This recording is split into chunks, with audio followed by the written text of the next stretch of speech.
দর্শক, এবার জানবো আদ্দিন হাসপাতালের চিত্র। সরকার লাইসেন্স বাতিল করার পর কি পরিস্থিতি তা জানাতে সেখান থেকে সরাসরি যুক্ত হচ্ছেন সহকর্মী তন্দ্রা তারণ্য। তন্দ্রা, নিশ্চয়ই শুনতে পাচ্ছেন আমাকে। হাসপাতালের বর্তমান পরিস্থিতি কি আর কি বলছে কর্তৃপক্ষ, জানাবেন।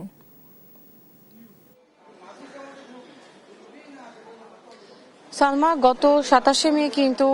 6 নবজাতক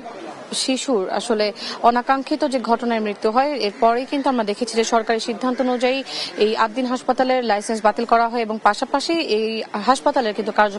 সকল কার্যক্রম নিষিদ্ধ করা হয় এবং বন্ধ করে দেওয়ার কথা থাকলেও এখন পর্যন্ত কিন্তু এই হাসপাতালে যে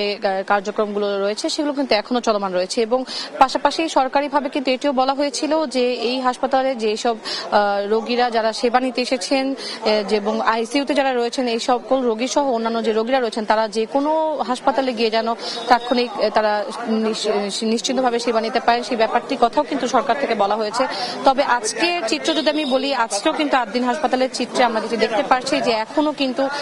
লাইসেন্স বাতিল এবং সরকারিভাবে কার্যক্রম নিষিদ্ধ বা বন্ধের কথা থাকলেও এখানে কিন্তু এখন পর্যন্ত সেই কার্যক্রম কিন্তু তারা চালিয়ে যাচ্ছে। এবং পাশাপাশি যেটি না বললেই নয় যে আজকেও আমরা দেখেছি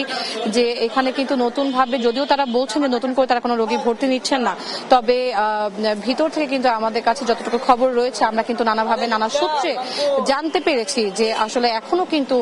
রোগীরা এখানে ভর্তি হচ্ছেন এবং এখনো কিন্তু তারা চিকিৎসা সেবা দিয়ে যাচ্ছেন। তো এই যে সরকারি যে সিদ্ধান্ত এবং এই 6 নবজাতকের যে আকস্মিক মৃত্যুর যে ঘটনা ঘটে, এই যে অনাকাঙ্ক্ষিত যে মৃত্যু হয়, এর পরে আসলে স্বাস্থ্য অধিদপ্তর থেকে বা স্বাস্থ্য মন্ত্রণালয় থেকে যে নির্দেশনা বা সরকার যে সিদ্ধান্ত, সেই সিদ্ধান্ত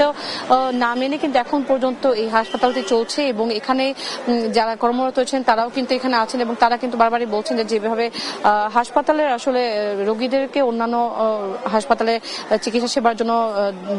নিয়ে যাওয়া হচ্ছে বা তাদেরকে এখান থেকে অন্য জায়গায় নিয়ে যাওয়া হচ্ছে, সেভাবে তাদেরও যেন নানা কর্মকাণ্ডে তারা যেন তাদের যে কাজ, সেই কাজের জন্য যেন তাদের অন্য জায়গায় ব্যবস্থা করতে হয়, সেই ব্যাপারটা কিন্তু তারা তুলে ধরছেন। তবে এখন পর্যন্ত যদি বলি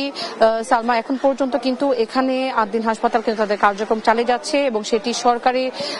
যেই নিষেধাজ্ঞা বা সরকারি যেই নির্দেশনা সেটি অমান্য করেই কিন্তু এখন পর্যন্ত তারা কাজ চালিয়ে যাচ্ছে। তো এই ছিল আমার কাছে আদ্দিন হাসপাতাল থেকে সর্বশেষ।